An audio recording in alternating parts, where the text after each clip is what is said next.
Banda sa fiesta nga giubanan og sayaw sa mga tawo nag-viral sa social media. Nahitabo kini sa Sitio Lower San Roque, Barangay Calamba ning Dakbayan sa Sugbo kagahapon.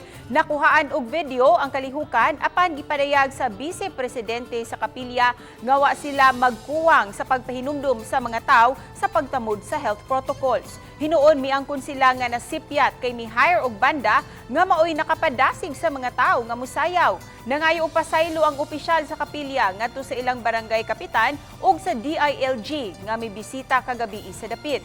Sa telephone interview na Kapitan Victor Quijano sa Calamba, siya miingon nga ang gitugot lang nila mao ang motorkada. Busa, gipadad-ana og memo ang fiesta organizer. Ang video nga gi-upload sa social media, gidelete na sa uploader, apan maoy gibasihan sa barangay ug sa DILG sa ilang investigasyon.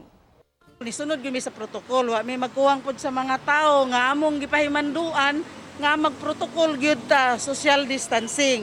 Kaya wa naman gyud namo mapungan kay tungod atong pag-drum corps nga nagsigi og tukar,